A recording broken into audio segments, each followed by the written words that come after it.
Et rebonjour tout le monde. Ah là là, vous m'aviez pas eu depuis un bout de temps, hein, n'est-ce pas?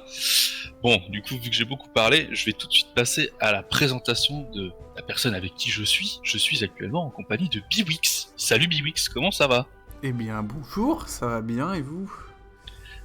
Eh bien, personnellement, du coup, ça roule toujours. Euh... Tu vas donc nous faire une run de Supraland, un jeu que moi j'ai découvert avec ta soumission. Ouais, comme beaucoup, Et c'est pas un qui jeu très est connu. semble très très sympa. Oui. A l'air d'avoir un design plutôt très cohérent et un univers bien posé. Ça a l'air très cool. Enfin moi en tout cas ça m'a bien hypé. Et puis bah connaissant toi, te connaissant toi aussi Piwix et on te connaît plus peut-être historiquement sur du Portal, en tout cas du FPS. Connaissant tes compétences, je me suis dit très vite que ça allait être impressionnant. Et c'est le cas. Ah bah, en tout cas, on va espérer. Ouais, Supraland, c'est vraiment un jeu exceptionnel. Je fais pas beaucoup de jeux normalement, mais j'ai découvert Supraland et il est vraiment génial. Et bah, je vous le conseille, il y a le 2 qui n'est plus en crowdfunding. Il y a toujours la petite Oui, on le voit truc, ici, ouais. mais il a été financé, du coup, ça fait déjà presque un an maintenant. Et il sort, je sais plus, 2021, je crois, normalement, l'année prochaine. Et il y a le DLC du 1 qui va sortir, qui est à l'heure actuelle en test pour ceux qui ont payé dans le crowdfunding du 2. Et ouais, c'est vraiment un super jeu. C'est un jeu où du coup on est dans un bac à sable littéralement. On voit le personnage en haut à droite, le personnage de je sais pas. Je ne sais pas s'il a un nom, je ne crois pas. Il a un prénom, ouais, c'est ça ce que j'allais dire. En Ouais, tout je cas, crois d'un pas qu'il... gamin, quoi. Ouais, bah c'est un gamin. Nous, on est ces petits personnages dans le bac à sable avec lesquels il joue. Et on va incarner un personnage, le personnage qu'on voit là, le fils du roi. Et on va se faire des trucs assez cool. C'est un peu plus... L'enfant. L'enfant. C'est un peu Hello Fun.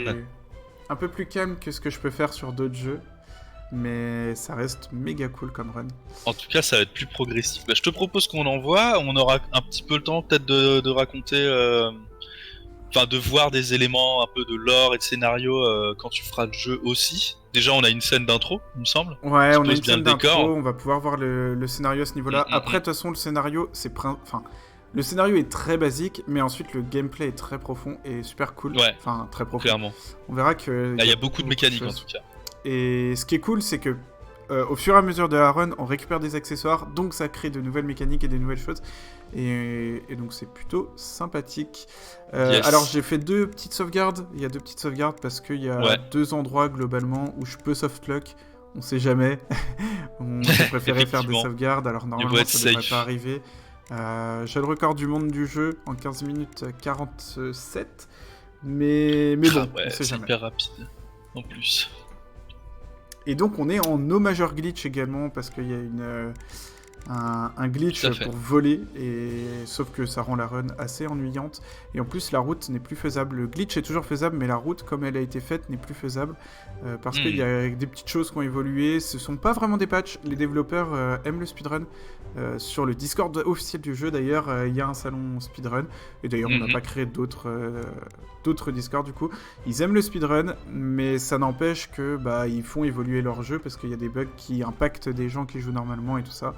Et des choses pas forcément claires. Et donc du coup, bon, il y a des choses qui ont été patchées, mais les glitches sont toujours là et c'est plutôt cool.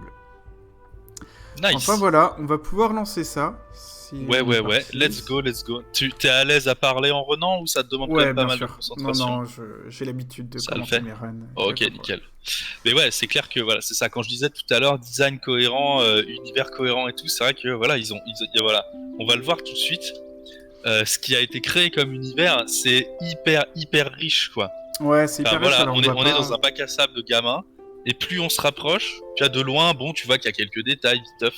Mais là, plus tu te rapproches, plus tu vois que t'as quoi? T'as des cactus, t'as des maisons, t'as des arbres qui sont miniatures. Enfin, c'est génial, quoi, d'imaginer que tout ça, ça se passe dans un bac à sable. Enfin, je trouve. Et surtout qu'on voit. Alors c'est vraiment un monde entier, quoi. Ce qui est marrant, c'est que du coup, la cinématique de début, on ne peut pas la passer. Moi, je soupçonne très fortement qu'elle a été faite pour charger le jeu, parce que c'est un petit jeu indé et du coup, l'optimisation n'est pas forcément au top. Et moi, je pense que c'est fait pour charger le monde, vu que pour l'instant, pardon, parce qu'il n'y a aucun temps de chargement pendant le jeu, donc je pense que c'est fait pour charger le monde. Cette cinématique, on peut voir également qu'il y a aussi beaucoup de choses qui sont faites à partir d'objets du quotidien. On va voir par exemple des gommes utilisées pour faire des choses, des trucs comme ça. Alors là, donc on s'est réveillé, on est le fils du roi. Le roi nous a dit, le roi rouge du village rouge nous a dit qu'il n'avait plus d'eau, il faut qu'on aille voir ce qui se passe. Il nous a donné une petite épée en bois qu'on va garder toute la run. Et on récupère donc des petites pièces sur le passage. On fait un petit premier skip ici, puisque on a vu que je suis passé au-dessus des flammes. Normalement, on doit faire le tour pour aller éteindre les flammes. Mais on a pu faire un skip en passant par-dessus. Et là, on va voir les bleus. Ce sont les bleus qui ont en fait cassé le tuyau d'arrivée d'eau. Les satanés bleus. On les aime pas, les bleus. Ils sont méchants. Alors, il y a des moments comme là où mon regard est forcé. Les bleus, ah oui. Mon regard est forcé et donc du coup on va devoir jouer en étant à l'envers sur le côté parce que on peut pas perdre de temps. En fait c'est pas parce que notre regard est forcé que notre déplacement l'est, donc on va se déplacer en arrière, etc. Alors là on va aller récupérer des pièces et des tonneaux car plus ça va, plus on va déverrouiller des facultés. Alors il y a des facultés de base du jeu qu'on va pas aller prendre. Par exemple, typiquement, avoir une barre de vie, la barre de vie des ennemis, etc. Ça, ce sont des choses où nous, on n'en a rien à faire. Par contre, la vitesse... tu peux débloquer ça. D'accord. Ouais, tout à fait. Genre, débloque ta barre de vie, vas-y. Par contre, la vitesse, le double saut, triple saut, ça, c'est des choses qu'on va aller voir. Alors j'ai raté un petit lancer, c'est pas trop grave. Pour mettre la gemme joyau, là. Ici... pour la faire transformer en blanche pour pouvoir ouvrir la porte derrière. Ici, pareil, on va la lancer dans son réceptacle. Et hop là, la porte s'ouvre. Bam. Allez hop. Mais ouais, en vrai, il est vraiment très très... Ouais, voilà, quand on a parlé de débloquer la barre de vie, je pensais à Evoland aussi, ça m'est venu en tête, P-Night, carrément. Un premier Mais ouais, ce jeu, je le trouve vraiment très très... Enfin, il est juicy, comme on dit. Avec les petits effets, je trouve. Enfin, tu vois, je trouve les coffres, par exemple, sont propres. La petite FX de hey, trésor ouvert, machin, des secrets découverts en vert, ça paraît pas, mais c'est vraiment, c'est clean aussi. Enfin, je trouve que ouais, il y a un très bon univers hyper cohérent qui a été créé sur ce jeu et c'est du gros travail, quand même quoi. Petit jeu indé, mais gros travail quoi. Ouais, tout à fait, c'est un petit jeu mais c'est vachement bien. Alors là il y a eu beaucoup de techniques du coup que je vais expliquer quand même. Alors on a vu que j'ai sauté sur un cube en l'air qui me permet d'avoir un autre saut pardon, puisque le jeu se dit j'ai touché le sol, donc si j'ai touché le sol j'ai le droit de ressauter. Et donc du coup j'ai pu ressauter une deuxième fois en l'air. Alors le deuxième saut sur le cube je l'ai un petit peu raté, j'étais légèrement trop court mais c'est pas trop grave. Et on a vu ensuite que j'ai fait un cube boost, donc du coup on met un cube sur le rebord d'une plateforme, d'une falaise, peu importe, sur un rebord. Et puisque le cube est sur le côté et en train de chuter, on va être boosté, ce qui m'a permis de traverser un grand trou que normalement je ne peux pas traverser avec le saut que j'ai actuellement. Normalement on est obligé d'aller acheter le triple saut je pense pour le faire, mais là on a pu le faire sans problème. C'est ça, on va avoir un triple saut, oui. Un double n'est pas suffisant dans ce jeu. Tout à fait, c'est important le triple saut. Alors tout un routing pour récupérer les pièces, c'est super important au début. Là on est sur le split du farm, puisqu'on va vouloir avoir tous les atouts dont j'ai parlé, dont les doubles, triples sauts. C'est super important. Et du coup t'as beaucoup de gestion de l'économie là-dedans du coup. Ouais, tout à fait. Gestion de l'économie. Tu dois te router pour récupérer la thune qu'il te faut, quoi. Tout à fait, on est à la pièce prête. Alors, les barils qu'on récupère pour déverrouiller dans le magasin, justement, les upgrades. Maintenant, on a notre double saut. Là, on va faire un gros skip. Ah, raté. C'est pas grave, on va recommencer. On va du coup pouvoir récupérer les pièces ici, que normalement je récupère après. Alors du coup, hop, on va recommencer. Ça marche sur les Legos sans avoir mal aux pieds. On a cette remarque de P-Night dans le chat, carrément. Effectivement, c'est bien vrai. Tout à fait. C'est vrai que marcher sur des Lego, c'est pas forcément agréable en vrai. Et Fan qui dit que la DA le rend très jolie. Ouais, c'est ça, c'est très beau. La modélisation 3D, elle est super bien faite. Ouais, le jeu est vraiment magnifique et vraiment très beau. Je vous le conseille. Et en speedrun également, il est pas si dur que ça. Alors là, je fais des strats qui sont durs, les strats record du monde évidemment. Mais il y a des strats un peu plus simples. En fait, le jeu est plus dur que ce qui n'y paraît en speedrun, mais ça reste très accessible sur les strats un peu plus simples. Alors là, je fais des petits tricks qui est que je tape le baril. Normalement, quand on saute avec un baril, on saute pas haut du tout avec le tonneau. Sauf que là, du coup, comme je tape avec le tonneau, je n'ai plus... Tu le lâches. Je le lâche, donc je ne l'ai plus. Ouais. Donc, je peux faire un saut normal et je le récupère en l'air, qui me permet de continuer toujours avec le baril. Donc d'avoir des grands sauts, alors que normalement... Petite gymnastique de doigts sur ton clavier-souris. Effectivement, on voit que tu joues clavier-souris. Tout à fait, la manette... De toute façon, toi, t'es un vrai joueur de FPS, donc clavier-souris.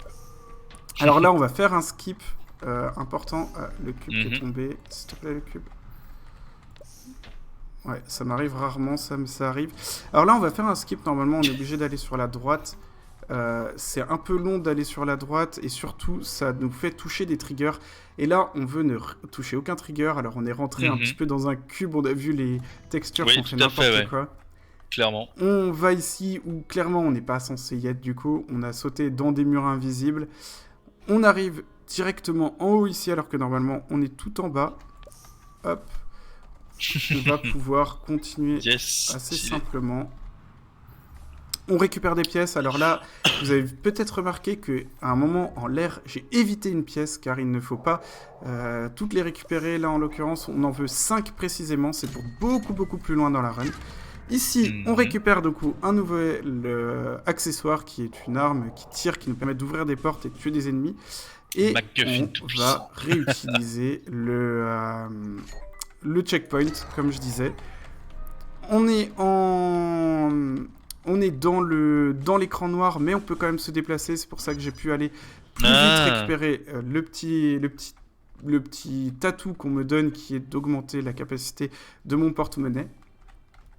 Et on revient ici, et là, on va essayer de faire un boost. Alors, il est compliqué, ce boost, un peu capricieux, mais mince. Bon, c'est raté, c'est un peu dommage. Normalement, on peut faire un boost pour aller tout de l'autre côté. C'est un peu compliqué, ces boosts-là, et surtout aléatoires, malheureusement. On en a vu un tout à l'heure, donc c'est pas trop grave d'avoir raté celui-là. On va essayer d'en refaire d'autres. Sur ma run, j'en ai surtout un qui est très joli. J'en suis assez fier. Alors là, normalement, du coup, on doit aller dans le château de bleu qui est à gauche. Normalement, on n'y a pas accès pour l'instant. Mais là, on va triquer avec les cubes pour aller directement à la suite. Donc, aller chercher un petit accessoire supplémentaire. Vous allez voir tout à l'heure ce que c'est. On utilise les cubes. C'est assez important, les cubes, dans cette run-là. Alors, le cube, quand on l'active sous nous, permet de sauter plus haut que ce que normalement on sauterait. Et donc là, on peut, grâce à ça, faire un cube sur un cube et donc sauter beaucoup plus haut que ce que normalement on sauterait avec 2 ou 3 sauts. Ici, on va essayer de se bloquer dans l'angle au fond pour pouvoir faire un saut un peu technique. Se bloquer dans l'angle, c'est un peu capricieux. Technique, ouais. Hop, on arrive ici, on monte là. Un des skips les plus techniques du jeu. Là, c'est vraiment une portion assez technique. Ici, pareil, on va essayer d'utiliser les cubes pour retoucher le sol pour pouvoir avoir des sauts. Et c'est passé, donc c'est plutôt cool. GG. On a une petite question pour toi dans le chat de Landveiler qui demande si le jeu est sympa à faire en jouant normalement. Ouais, j'ai vu ça. Oui, le jeu est vraiment génialissime sans le runner et en le runnant en fait. C'est vraiment un très très bon jeu, donc je vous le conseille vraiment. Il a l'air, clairement, ça a l'air assez cool. De façon assez complète en 20 heures.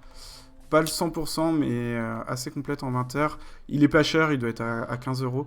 Et donc c'est plutôt cool.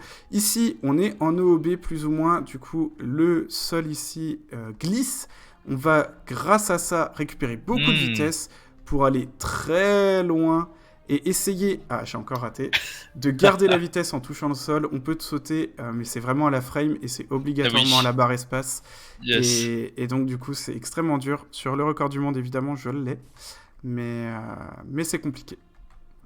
On récupère encore. Carrément. On voit bien qu'on peut vraiment passer partout, que tout existe effectivement dès le début. Alors peut-être que les petits écrans noirs sont des mini temps de chargement, on va dire, mais on voit bien que tout est modélisé, tout est présent dès le début et tu peux accéder à plein d'endroits pour peu que tu arrives à comment dire, à trouver des petites techniques de déplacement, quoi. Voilà. Et salut à toi, Rodin. Comment vas-tu, mon ami Rodin? J'ai pas eu de bol. Et donc, pardon. Et donc là, on voit que tu as récupéré une autre capacité un peu électrique, là. Tout à fait. On peut faire des liens entre le bois, les différentes choses en bois. Et ça me permet donc de marcher dessus, c'est le principal, et également du coup d'accéder à des zones un peu plus tôt que normalement ce qu'on devrait arriver. Forcément. Puisque forcément on peut faire des petits skips. On verra que tout à l'heure on va l'améliorer. Ici j'ai fait un petit skip pareil, puisque quand on est près de... entre deux murs comme ça très rapprochés, le jeu va penser qu'on est sur des plateformes, donc il va nous redonner des sauts et nous bloquer, et donc c'est exactement ce que l'on veut. Ici, on arrive encore une fois à un endroit où on n'est pas censé être. On a vu que je suis passé totalement à travers l'arbre. Ça, les textures. Ça me permet de vraiment skipper toute une énorme partie du jeu. Des puzzles. Alors là, on va essayer de faire des petits boosts. C'est raté. Ça, c'est un peu optionnel. Mais là, en l'occurrence, j'ai pu avoir un...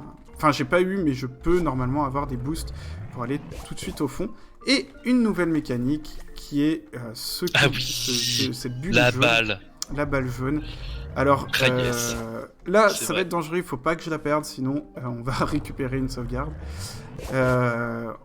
Cette balle jaune qui, de base, je ne suis pas sûr qu'elle soit vraiment faite pour se propulser comme ça. On peut se propulser avec de façon normale. Ça nous débloque un succès. Honnêtement, je n'ai jamais eu le succès. Donc, je pense que la façon on le fait, c'est un glitch. C'est pas comptabilisé comme normalement ce qu'on doit faire. Mais au moins, ça nous permet de nous booster et d'aller beaucoup plus loin. Alors là, on arrive à un endroit... où normalement on perd tous ses accessoires, on perd tout, sauf que là, on a skippé le sol, on n'a pas touché le sol de cette zone-là, et donc du coup, on ne perd rien et on garde tout. Chose qu'il faut faire attention, c'est que même sans s'en rendre compte, on peut toucher le trigger, et à ce moment-là, à la prochaine fois qu'on va load une sauvegarde, c'est-à-dire dans pas longtemps, puisqu'on va refaire un save load abuse, là, le boost pour passer directement au fond, c'est réussi, là, c'est vraiment cool. Eh bien, on perd tous nos accessoires si jamais on a touché le trigger et qu'on l'a pas remarqué. Ça arrive, évidemment, c'est un peu relou. Mais là, je suis plutôt sûr de moi, je l'ai pas touché le trigger, donc c'est assez cool. Donc le trigger, c'est tout le sol que l'on touche, plus un petit peu. C'est-à-dire plus... Oh là, c'est assez bizarre, on va la récupérer, tout va bien. La balle qui est partie. Alors je n'avais pas le bouton de tir enfoncé. Vous pouvez regarder sur les touches sur lesquelles j'appuie. Alors là on continue totalement en OOB. Enfin totalement. C'est un peu compliqué dans le jeu de savoir exactement ce qui est en OOB. Mais clairement on n'est pas censé être là. Bah ouais, c'est ça, t'es dans les limites du jeu, hein, clairement. C'est ça. Après, ça n'empêche que même si on est en dehors, ils ont quand même mis des choses et voilà, la physique est présente, les éléments de décor sont tout autant détaillés que... C'est ça, et même ils ont mis par exemple des pièces en EOB, et ils le savent que c'est en EOB et qu'on n'est pas censé y aller. Ok. Mais ils se sont dit, bon, si jamais quelqu'un arrive là. Alors là, une mécanique intéressante, vous vous souvenez des tonneaux où on est ralenti quand on les porte, enfin on a des sauts qui sont moins bons quand on les porte. Et bien du coup là, on est ralenti parce que la clé est lourde. Donc du coup, ce qu'on fait, c'est que... Aïe. Alors là par contre, ça va être chiant si on me tue. Ok, j'ai vraiment plus de vie, là, ça va faire... Il faut faire vraiment très attention. Et donc, du coup, la mécanique, c'est que, vu que l'on me... vu que l'on me... pardon, j'étais en train de raconter quoi? Oui, vu que la clé me ralentit, eh bien, je l'utilise avec le petit tatou que j'ai acheté, qui est donc... c'est un peu court. Qui est donc le magnétisme, qui est obligatoire donc pour le boss final. Et là, on l'utilise pour porter les clés qui sont en or pour gagner du temps de déplacement.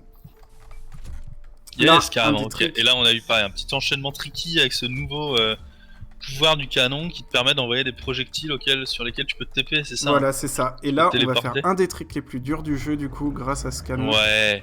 Ah oui, je me rappelle celui-là, quand je l'ai vu, j'ai fait non. Et voilà, on arrive tout en haut, évidemment, c'est pas du tout comme ça qu'on est censé magnifique, faire. magnifique. Mais là, ça passe du premier coup, c'est vraiment cool. Bon, là, on a de la lave qui fait pas mal, hein. Ça va, c'est pas vraiment de la lave, c'est de la lave d'enfant, quoi, voilà. Bah, c'est juste de l'affichage, dans un bac à sable. En soi, on n'est pas censé être là, donc c'est juste de l'affichage.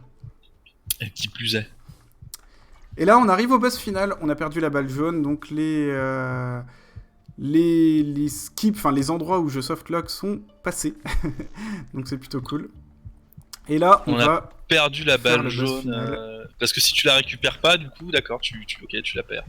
Bah si tu la récupères pas, ouais, tu la perds et tu peux pas faire ce skip. Et du coup, si tu peux pas faire ce skip, bah c'est reset globalement. Alors là, du coup, c'est assez simple. Je vais tirer. Alors, je sais plus si je l'ai fait. Oh, je l'avais fait. Pardon. On va tirer un projectile pour se téléporter là tout de suite. On a récupéré cette petite éponge mouillée, très importante, pour aller faire un lien avec l'électricité. On le voit ici. Donc on se souvient de la problématique du jeu, qui est que l'eau ne passe plus. Et en fait, c'était à cause de lui qui bloquait l'eau. Alors, il va nous péter dessus pour qu'on devienne vert. Très bon cycle. J'ai juste eu à avancer. On va activer l'eau. C'est ça que voilà, le monstre pète énormément. Allez, aléatoire du jeu. Ah, qu'est-ce qui s'est passé? L'aléatoire du jeu. Le boss qui me tire dessus, il a des projectiles qui nous tuent. Encore très bon cycle. C'est du bol, hein, c'est totalement aléatoire, ces cycles. Alors, pas une deuxième fois pour la mort. On va le colorer en orange, du coup.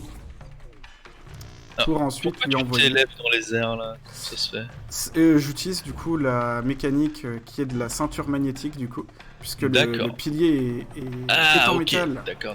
Et là on lui envoie des mouches dessus, et donc du coup il va mourir parce que les mouches aiment bien le manger. Et la run se termine. On lui envoie des mouches et il meurt parce que les mouches, j'adore comment tu dis, les mouches aiment bien le manger. Voilà, elles aiment bien ça. Yes, t'as GG. Beau travail mon chéri, je suis si fier de toi. Et on va découvrir la fin du jeu. Alors là, bouchez-vous les oreilles si vous voulez pas être spoilé. Mais en effet, la guéguerre rouge-bleu qui perdure depuis longtemps. Et il y a tout un lore autour de ça qui est intéressant au niveau des gommes. Du coup, pourquoi un côté bleu et un côté rouge, et pourquoi le côté rouge est plus grand que le côté bleu dans les gommes. Et, ok. Et il y a toute cette guerre-là. Et au final, ils vont se rendre compte de quoi? Alors ça arrive. Allez, dépêchez-vous, ça arrive. C'est moi qui ai la plus belle princesse, mais pas lui. Pas beau. Et bien qu'au final, on est tous pareils, on peut arriver en étant violet. Voilà. L'enfant sacré qui est violet. Ah oui, effectivement, oui, lui, il a son... Oui, c'est ça, c'est le Messi qui arrive, quoi, avec son auréole. Avec son auréole. Alors, il y a tout un délire autour des auréoles. Vous allez le voir en faisant le jeu. Évidemment, on a skippé énormément de choses du jeu. Ah oui, d'accord, ok. Oui, alors, bien sûr, donc on a skippé énormément de choses du jeu. Je l'entends complètement. Et c'était... D'accord, les auréoles, c'est pas quelque chose de complètement nouveau. Non, c'est pas nouveau, il y a tout un truc. À un moment donné, justement, on voit toute la religion autour, comme l'a dit dans le chat une personne, mais je vais pas le dire à l'oral si vous voulez le faire. Chose amusante, là, phase finale du jeu, où l'on voit plein d'endroits du jeu.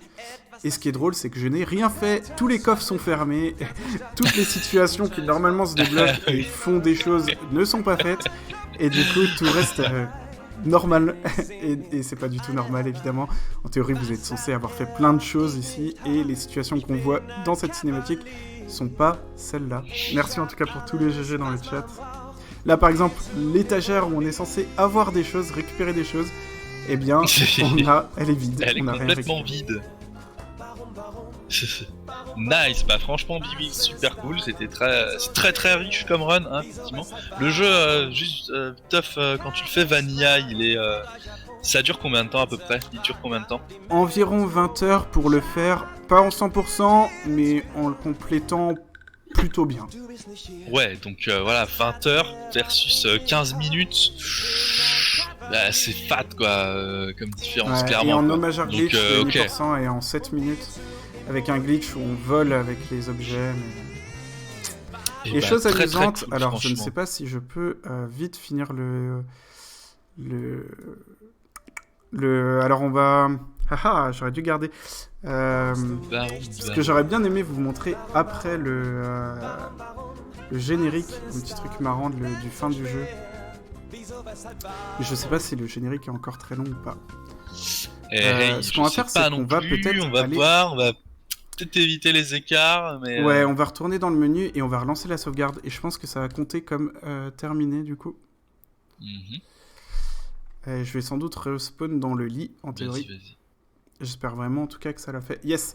Et donc, du coup, quand on a terminé le jeu, eh bien, on nous donne 2 choses. Donc, les pièces maximum x2, parce qu'on aura accès à des choses pour... voilà, avoir plus de pièces, donc c'est plutôt cool. Mais surtout les stats, et c'est très amusant, parce que du coup, quand on fait échappe à gauche, vous pouvez voir les stats, et on peut savoir le nombre de cubes utilisés. 94, chose amusante, je crois que j'étais également à 94 quand j'ai fait la run du baguetton la semaine dernière. On doit être exact au niveau des cubes. On a le nombre de sauts, par exemple 529. Évidemment, quand vous faites le jeu normalement, vous avez énormément de sauts. Le compteur de mort, j'ai une mort du coup par le boss. Malheureusement, c'est pas un deathless. Mais bon, voilà, on a des stats qui ont un peu aucun sens, mais qui sont assez drôles dans le jeu. Ouais, clairement, j'avoue. Ouais, c'est ça, c'est ok. Sac à viande démoniaque vaincu. Ouais, bah oui, ok. Grogneur squelette vaincu. Ok, ouais, why not. Ok, Dak, et bah Biwix, merci encore. On va enchaîner sur la suite de cette deuxième journée de Speed Combo. C'est une run de Steam World League qui va arriver bientôt, mesdames et messieurs. Et du coup,